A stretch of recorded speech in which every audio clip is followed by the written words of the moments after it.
In 1959, 9 experienced hikers set off into the frozen Ural Mountains of Soviet Russia.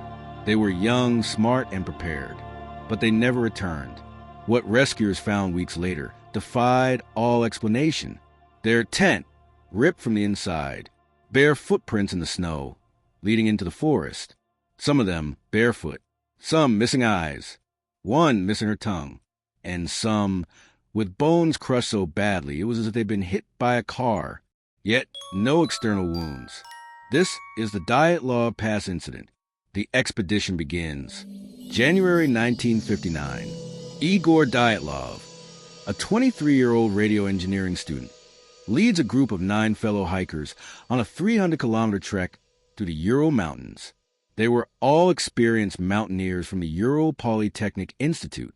Their goal, Richotorten, a peak whose name ironically means "don't go there" in the native Mansi language.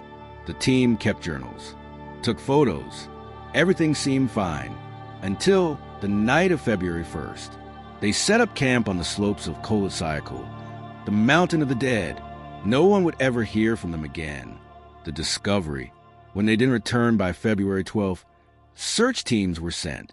After days of searching, they found the tent, half buried in snow. But the tent had been cut open from the inside. Inside, boots and coats were left behind. Something had terrified them enough to run barefoot into minus 30-degree cold. Following the footprints, rescuers found bodies. 2 were found near a tree. In underwear, signs of frostbite. 3 more died trying to return to the tent. The rest were found months later, buried deep in snow. But here's the creepy part. The horrors of the bodies. One hiker, Ludmilla, was missing her tongue, eyes, and part of her lips. Others had crushed ribs, shattered skulls, with injuries that seemed impossible without visible bruising or bleeding. The Soviet investigator wrote, their injuries were equal to a car crash, but with no external wounds.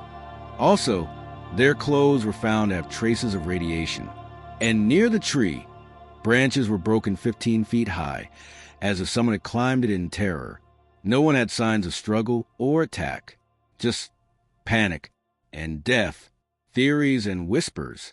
For decades, theories ran wild. Avalanche?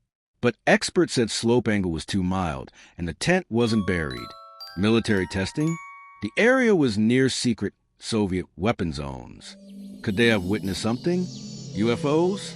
Strange lights were reported in the sky that night by nearby villagers. The Mansi tribe, local indigenous people, but they were peaceful and even helped in the search. And then the radiation. Why were only some clothes radioactive? Why no defensive wounds? What could cause people to flee barefoot in the snow and die so strangely?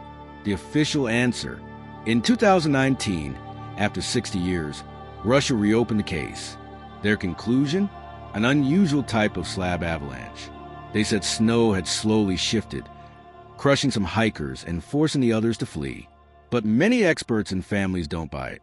The injuries, the radiation, the missing body parts, the uncut outer tent flaps. Too many unanswered questions. The unsolved mystery. The Dyatlov Pass remains one of the most chilling unsolved mysteries of the 20th century. No matter how many theories we create, only the mountain knows the truth, and it has kept it frozen in silence